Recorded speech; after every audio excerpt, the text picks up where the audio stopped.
하나님의 은혜가 2015년 10월 이 첫 안식일 우리 사랑하는 성도님들의 가정과 개인의 풍성히 임하기를 간절히 소원합니다. 혹시 90년대에 유명한 시리즈 몇 시리즈가 있었죠? 참새 시리즈, 그 다음에 사오정 시리즈라는 게 있었습니다. 그 다음에 어쩌면 더 유명했던 한 시리즈가 있었는데 그 시리즈가 채불암 시리즈였습니다. 그 시리즈 가운데 세계 3차 세계대전이 일어나면 유일하게 이스라엘과 한국만이 살아남는다고 했습니다. 왜냐하면 이스라엘에는 아브라함이 있었고 한국에는 채불암이 있었기 때문이다. 그 당시 아주 무궁무진한 창작력이 발휘되었고요. 그 이야기들이 끝이 없었습니다. 그래서 제가 오늘 새벽에 이 채불암 시리즈 하나를 만들어냈는데 채불암 씨가 산이 있었다. 그 산의 이름은 불암산이다. 이건 순전히 제가 만들었습니다. 제가 작년부터 올 초까지 금요일 저녁마다 창세기 1장부터 11장에 나오는 이 창조 기사에 관한 말씀을 드렸습니다. 아주 깊이 연구도 했고 은혜도 받았습니다. 오늘 이 안식일부터는요, 창세기 12장부터 소개되는 믿음의 조상 아브라함, 이삭, 야곱, 요셉, 이 인물들을 중심으로 하나님께서 우리에게 주시는 은혜와 약속과 축복을 하나님 말씀을 통해서 함께 나누도록 하겠습니다. 아브라함은 유대교, 이슬람교, 기독교의 믿음의 조상입니다. 유대인들도 아브라함에 대한 지극한 정성이 있고요. 이슬람 교도들도 그들의 믿음의 첫 조상은 아브라함이고요. 기독교인 저희인 우리도 아브라함은 하나님께 약속하신 믿음의 조상 가운데 첫 번째였습니다. 그런 아브라함을 하나님께서 창세기 12장 1절에 이렇게 부르셨습니다. 창세기 12장 1절부터 말씀입니다. 여호와께서 아브라함에게 이르시되 너는 너의 본토, 친척, 아비 집을 떠나 내가 네게 지시할 땅으로 가라. 내가 너로 큰 민족을 이루고 네게 복을 주어 네 이름을 창대케 하리니 너는 복의 근원이 될지라. 3절 너를 축복하는 자에게는 내가 복을 내리고 너를 저주하는 자에게는 내가 저주하리니 땅의 모든 족속이 너를 인하여 복을 얻을 것이니라 하시니라. 4절 이에 아브라함이 여호와의 말씀을 쫓아갔고 롯도 그와 함께 갔으며 아브라함이 하란을 떠날 때에 그 나이 75세였더라. 하나님께서 아브라함에게 너의 본토, 친척, 아비집을 떠나 내가 네게 지시할 땅으로 가라고 말씀하셨습니다. 아브라함이 누굽니까? 아브라함이요. 사실은 대단히 우리한테 익숙한 인물이거든요. 아브라함은 하나님의 백성들이라고 하면 이 믿음의 조상, 그 이삭을 산 제물로 드리고자 했었던 그 믿음의 조상 아브라함이요. 아브라함은 노아의 세 아들이 있었습니다. 셈, 함, 야벳. 이 셈은 이제 마지막째 아들. 그런데 노아의 10대 후손이 아브라함이었고요. 아브라함의 아버지는 셈이었습니다. 이 셈은 일반적으로 우리가 성경에 함은 흑인종의 우리 조상으로 생각을 하고요. 야벳은 저 백인종의 조상으로 생각을 하고 셈은 이 황인종의 조상으로 생각을 하는데 특별히 함, 야벳, 셈 가운데 믿음의 조상의 한 계열로 이 셈을 이야기를 합니다. 저 아담으로부터 에녹, 그 다음에 무드셀라, 노아 이렇게 이어지면서 하나님 백성의 한 그 계열로 이 셈을 이야기를 하고 그 셈의 아들이 아브라함이었습니다. 그 당시 세상의 중심은 갈대아 우르였습니다. 이 갈대아 우르에서 가나안은 약 1500km가 되었고요. 어떤 면에서 보면 가나안은 그 당시 세상의 중심으로 볼 때는 변두리였습니다. 가장 번영했던 것이 갈대아 우르였거든요. 그런데 그곳에 살고 있는 아브라함을 하나님께서 갈대아 우르를 떠나서 가나안으로 가라고 이렇게 말씀을 하셨습니다. 여러분, 일반적으로 사람이 다른 나라로 이주할 때, 일반적으로 이주할 때 잘 사는 나라에서 못 사는 나라로 갑니까? 못 사는 나라에서 잘 사는 나라로 갑니까? 대부분이 못 사는 나라에서 잘 사는 나라로 가지 않습니까? 한국 사람들이 주로 이민하는 나라가 어디예요? 미국이잖아요. 현대판 젖과 꿀이 흐르는 땅이 미국이지 않습니까? 근데 하나님께서는 이상하게도 잘 사는 나라에서 어디로 보내셨냐면 못 사는 나라예요.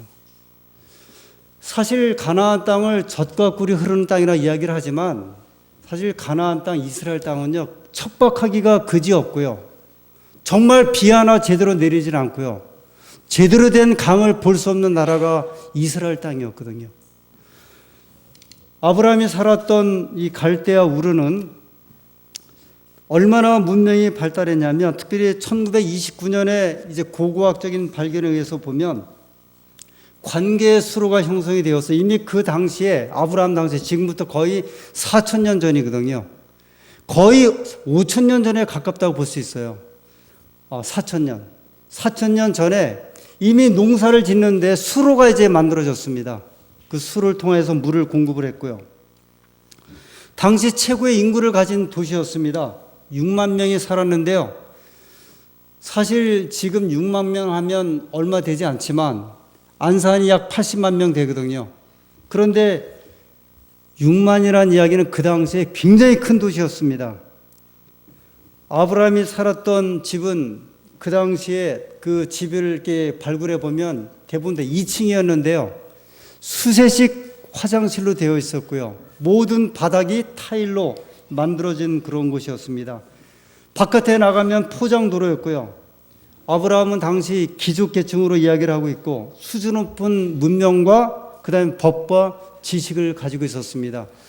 세계에서 가장 유명한 첫 번째 법은 하무라비 법이었거든요. 이 하무라비 법은 아브라함이 살았던 바빌론 지역에서 만들었던 그런 법이었습니다. 그런데 하나님께서 이렇게 문명적이고 지식적인 이런 아브라함에게 저 가나안으로 가서 그곳에 가서 하나님의 뜻을 이루라고 말씀을 했습니다.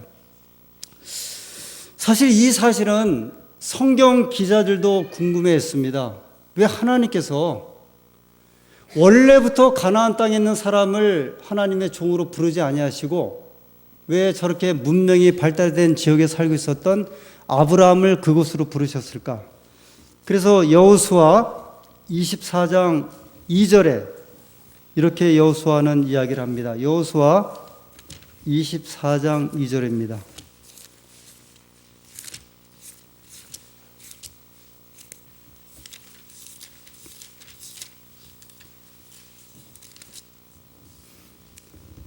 여호수아가 모든 백성에게 이르되 2절이요. 이스라엘 하나님 여호와의 말씀에 옛적에 너희 조상들 곧 아브라함의 아비 나홀의 아비 데라가 강 저편에 거하여 다른 신들을 섬겼으나 내가 너희 조상 아브라함을 강 저편에서 이끌어내어 가나안으로 인도하여. 여호수아는 여호수아 24장에 하나님께서 그 아브라함을 부르신 이유를요, 아브라함의 아버지 데라가 저 강 저편 메소포타미아에 있는 저 유프라데스 그 강을 이야기를 하는데요, 그것을 살 때에 우상을 섬겼다, 그렇게 이야기를 합니다. 그래서 하나님께서 그 우상을 섬기는 아브라함을 이끌어내서 가나안 땅으로 이끌었다 이야기를 합니다. 근데 여러분, 가나안 땅은요, 아브라함이 살았던 갈대아 우르 못지않게 우상이 아주 극심하게 번영했던 곳이었어요. 어떻게 보면요, 과학자들은 말하기를 우상 중에 우상은 가나안 땅에 이미 다 몰려 있었다 이야기를 합니다. 하나님께서 아브라함을 부르신 이유를 여호수아는 우상 때문에, 아브라함의 아버지 데라가 우상을 섬겼는데 하나님께서 아브라함을 불러서 그것을 인도했다 이야기를 합니다. 히브리서 11장 8절에 유명한 그 믿음의 장이죠. 히브리서 11장 8절에 바울은 또 이렇게 이야기를 합니다.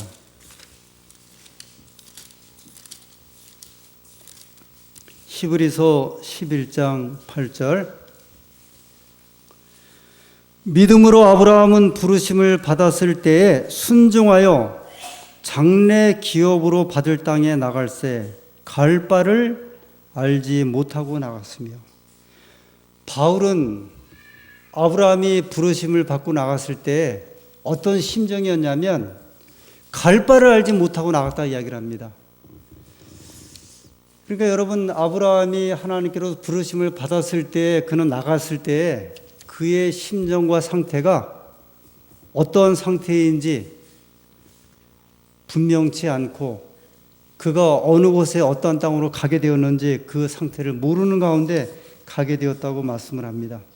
그러나 창세기 12장 2절부터 3절에는 아브라함이 하나님의 약속을 따라 그가 갈대아 우르, 그의 고국, 그의 고향, 그의 친척, 아비집을 떠나서 하나님께서 약속하신 대로 큰 민족을 이루겠다 하셨고요. 복을 허락하게 하셨다고, 복을 주겠다 하셨고, 네 이름을 창대케 하겠다는 그 약속에 따라 그는 그 길을 떠났다고 말씀을 합니다. 부르심이었어요. 이 부르심은, 아브라함의 부르심은 성경에서 말하는 가장 큰 부르심이었고요. 최초의 부르심이었습니다. 이 도대체 부르심이라고 하는 것이 무엇인가? 일반적으로 신학과를 졸업할 때쯤 되면 신학과 4학년 졸업반 학생들에게 이렇게 이야기를 합니다. 너 콜링 받았느냐 이렇게 이야기를 해요. 이게 부르심이거든요.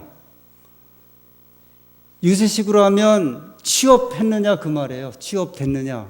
그런데 특별히 신학과 학생들에게는 뭐라고 부르냐면요, 콜링 받았어 그래요. 아마 지금도 아마 그럴 것 같아요. 콜링 받았냐. 그 콜링 할 때 그 콜자가 특별히 하나님의 부르심을 받을 때에는 C자 큰 대문자를 씁니다. CALLING 할 때, 그래서 콜링. 우리가 하나님을 갓 그럴 때 특별히 하나님에 대해서 영어로 쓸 때는 G자 대문자를 써요. 작은 God, 우리 가수 GOD는 작은 대문자 쓰죠. 그 큰 대문자 쓰면은 그 큰 문제거든요.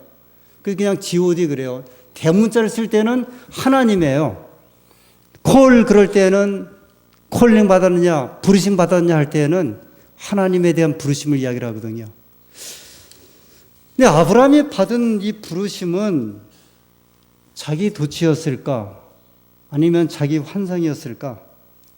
어떤 부르심 때문에 아브라함이 전혀 정말 물설고 낯설고 언어 다르고 민족 다른 그 민족을 향해서 그가 가게 되었을까?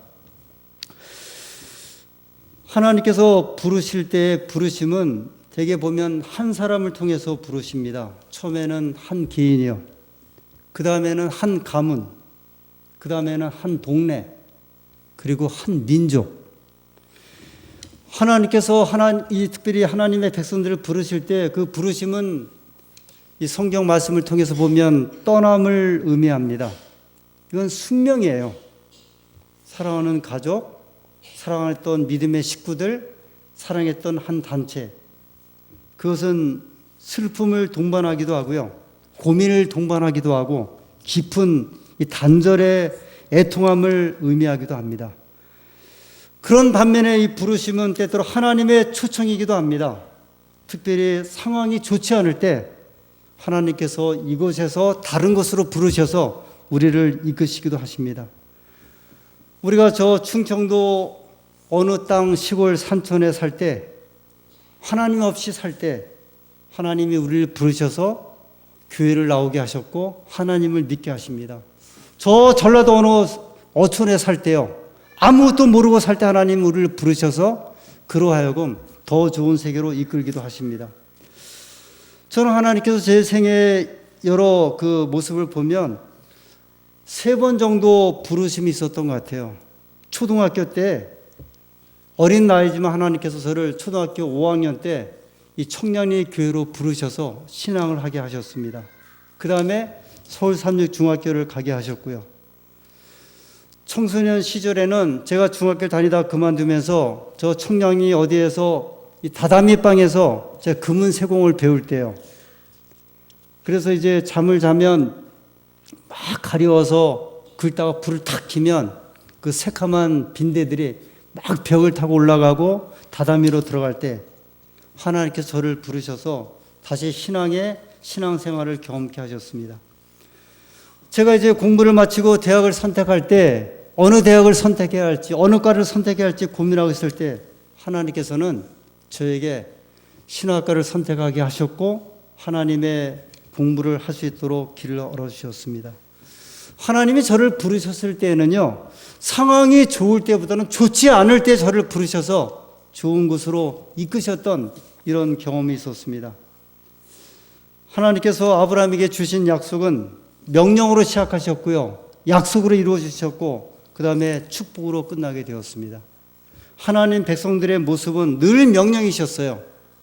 너는 너의 본토, 친척, 아비집을 떠나 내가 네게 지시할 땅으로 가라. 아브라함은 명령을 받았고요, 그 약속에 의지했고요, 그리고 그는 그 축복의 땅으로 나아가게 되었습니다. 아브라함이 그가 결단할 때 아브라함이 하란을 떠날 때 그의 나이가 75세였더라. 그렇게 창세기 12장 4절에 말씀합니다. 아브라함은 75세의 부름을 받고요, 100년을 더 살고 175살에 죽었어요. 생애를 마쳤습니다. 그러면 그의 수명이 175세인데 75세면 인생으로 말하면 중년? 저희 교회 성경 주석에는 그의 나이가 연만한 때에 그가 부름을 받았다 이야기를 합니다. 우리가 일반적으로 아브라함이 부르심을 받을 때 좀 동정하는 의미가 있어요. 그 75세의 나이에 본토를 떠나 친척을 떠나 아버집을 떠나서 그가 저 가나안 땅으로 갔다. 근데 저는 이 창세기 12장 4절의 말씀을 묵상하면서요, 75세에도 하나님은 우리에게 부르심을 주셨다는 거예요. 75세에도 하나님은 고향을 떠나볼 기회를 아브라함에게 주셨고요, 75세에도 하나님께서 아브라함에게 자식을 낳지 못했던 아브라함에게 자식을 낳을 기회를 주셨고요, 아버지로부터 독립할 기회를 주셨어요. 제가 어느 때인가 자꾸 성경 말씀이 이렇게 잊혀지기 시작을 합니다. 또 기억되질 않아요. 유일하게 본문 전체를 외우는 말씀이 주기도문이에요. 그것도 화요일에 우리가 기도에 맞추고 늘 이제 기도문을 하다 보니까 이 주기도문을 온전하게 외웠어요. 제가 외워놓았던 시편 23편도 자꾸 헷갈려요. 고린도전서 13장은 아예 잊어버렸고요, 출애굽기 20장의 그 중요한 십계명도 이제 잊어버렸습니다. 저에게 돌파구가 필요했습니다. 은퇴가 7년 남았는데 그냥 이렇게 버텨야 하는가? 아니면 근근히 말씀을 얻어먹으며 살아야 하는가? 아마 교우님들이 생각하실 때, 아니 목사님이 말씀 가지고 사는 목사가 어떻게 저렇게 생각하실까, 살았을까? 실제로 그랬거든요. 어떤 때는 성경 본문을 제가 정확하게 기억지 못할 때가 있었어요. 돌파구가 필요했습니다. 어느 날 제가 한 신문을 읽는데 이 권명원이라고 하는 한 기사가 나왔습니다. 뜻 있는 한국의 몇 학자가 이제 젊은이들을 모아서 동서양의 고전을 통째로 암기하는 이제 그 일을 시작했습니다. 한문과 라틴어의 원전을 외워서 그 원전을 가지고 사람들을 생각하게 한다는 거였습니다. 노자의 도덕경을 통째로 외운다 그랬어요. 그런데 이분이 뭐라고 이야기를 하냐면 그 원전을 통째로 외우니까 이 사유의 지평이 완전히 달라졌다는 이야기를 하더라고요. 성경으로 말하면요, 구약 성경은 히브리어로 되어 있으니까 히브리어를 통째로 외우는 거고요. 신약 성경은 헬라어로 되어 있으니까 헬라어를 통째로 외우는 거예요. 제가 그 기사를 보면서 이 구약과 신약 성경을 통째로 외웠으면 좋겠는데 원전을요, 이 원어를 헬라어 히브리어를 외웠으면 좋겠는데 그것은 어려울 것 같고 이 성경 본문을 내가 외워보자. 다시 한번 시작해보자. 그래서 외우기 시작한 게 열세기억절이에요. 근데 열세기억절을 외우는데요. 제가 이제 전에도 여러 번 외웠거든요. 그런데 그 단에 서는 그 안식일까지도 정확지 않아 갖고요. 내가 이걸 외워야 할까 말까 고민을 하다가 외운 적이 여러 번 있었거든요.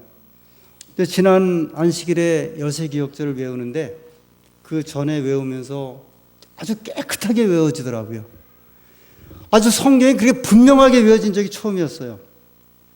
제가 열세기억절을 외우면서 용기를 냈습니다. 내가 청소년 때 외웠던 성경을 다시 암송을 하자. 시편 23편이요. 자, 이제 제가 암송을 합니다. 저는 아주 이게 자랑스러워서요.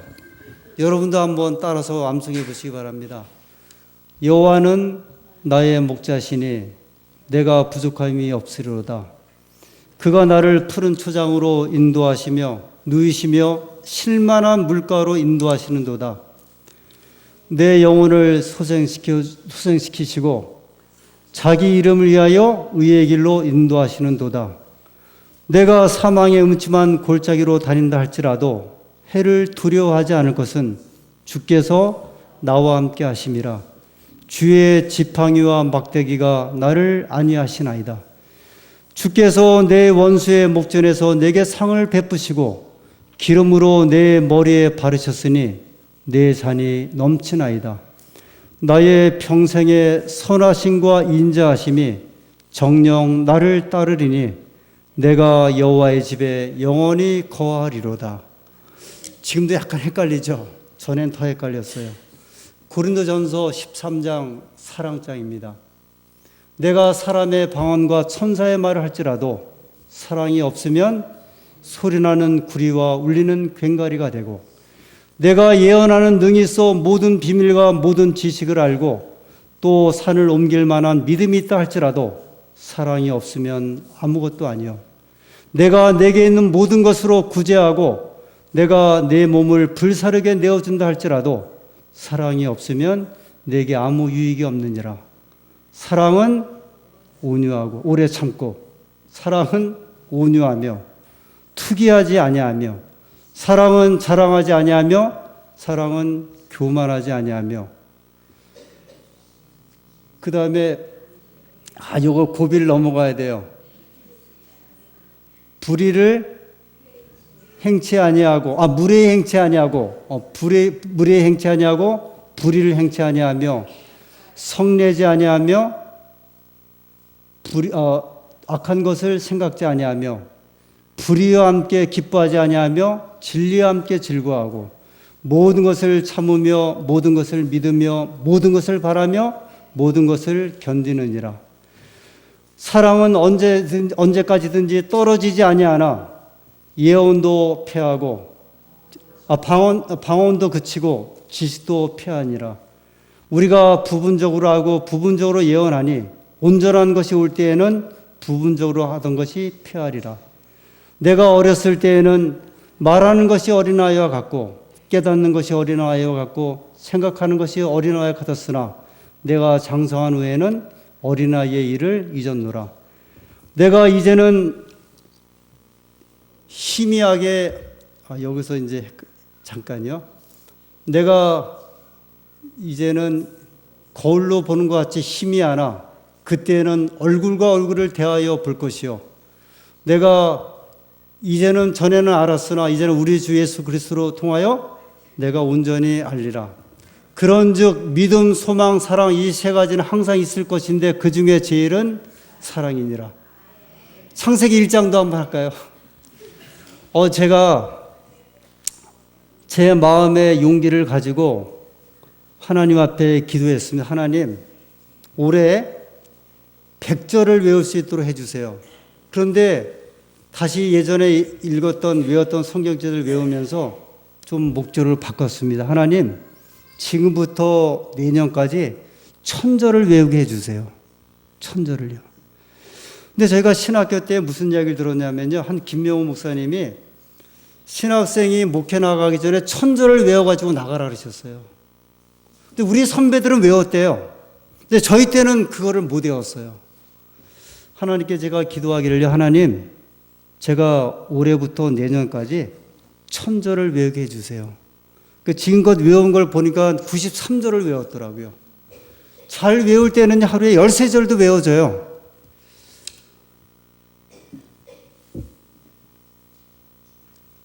여러분, 제가 이제 산을 가면 우리 어르신들이 이제 음악을 막 틀고 다니시거든요. 근데 제일 많이 들려오는 음악이 무슨 음악인지 아세요? 내 나이가 어때서요? 내 나이가 어때서요? 아브라함이요. 우리가 아브라함을 75세에 길을 떠났으니까 좀 동정적으로 생각을 하죠. 근데 아브라함은 이렇게 생각할 것 같아요. 75살 내 나이가 어때서? 내가 갈 때 우리를 떠나서 하나님의 부름을 받아 가는 길에 내가 어때서? 아브라함은 전혀 기회치 않을 것 같아요. 아브라함이 하란을 떠나서 가나안에 들어갈 때 그 나이가 75세였더라. 여러분, 갈렙이 여호수아와 함께 저 가나안 땅에 들어가서 그가 땅을 달라고 했을 때 그 나이가 몇 살이었어요? 85세였어요. 85세. 오늘 하란 땅에서의 하나님의 부르심은요, 죄인을 위한 구원의 부르심이요, 생명을 위한 부르심이요, 약속을 위한 부르심이요, 건강을 위한 부르심이요. 저는 제 개인에게 약속하기를, 제 나이가 58인데 이 나이가 어때서요? 이 나이에 성경 암송하는 게 그게 뭐가 어려운 일이고, 하나님 앞에 기도하는 일이 무슨 어려운 일이고, 하나님 말씀 전하는 것이 뭐가 어려운 일인가? 하나님께서 오늘 아브라함을 부르신 것처럼 어떤 분은 청춘의 나이에, 어떤 분은 연만한 나이에 부르십니다. 아니면 연세가, 우리 저 신동희 집사님은 연세가 90세 되셨는데 이미 성경 한 편을 다 쓰셨잖아요. 그 나이가 어때서요? 하나님께서 아브라함을 부르신 것처럼 오늘 우리가 어떤 형편, 어떤 환경에 있다 할지라도 여러분과 저를 구원의 길로 부르십니다. 이 구원의 길에 함께 하심을 감사드리면서 제가 오늘 교과 시간에 말씀드린 것처럼 우리도 한번 열세 기억절 한번 외워보고요. 성경을 암송하시는데 제가 이제 왜 열세 기억절에서 이런 긴장으로 가냐면 열세 기억절은 이렇게 끊어지는 성경이고요. 이 목자의 시나 사랑장 13장이나 그 다음에 창세기 1장이나 이 창세기 1장 읽기가 굉장히 좀 까다로워요. 특별히 다섯째 날, 여섯째 날 고비를 넘어가면 됩니다. 이 긴 문장이 말씀의 은혜가 되는 문장을 읽는데 제가 아는 친구가 그렇게 이야기하더라고요. 형, 아마 그 외우기 시작하면 로마서 8장을 한번 외워봐 그러더라고요. 정말 눈물이 펑펑 나도록. 그래, 나는 로마서 5장을 좀 외우고 싶다. 하나의 소원이 있는데 기본 교리 30개를 10개씩 해서 300개를 한번 나도 외우고 싶다. 히브리서 11장을 한번 외우고 싶고요. 그 말씀을 통해 주시는 하나님의 말씀의 부르심이 우리 사랑하는 모든 성도님들에게 함께 하시게 되기를 간절히 소원합니다.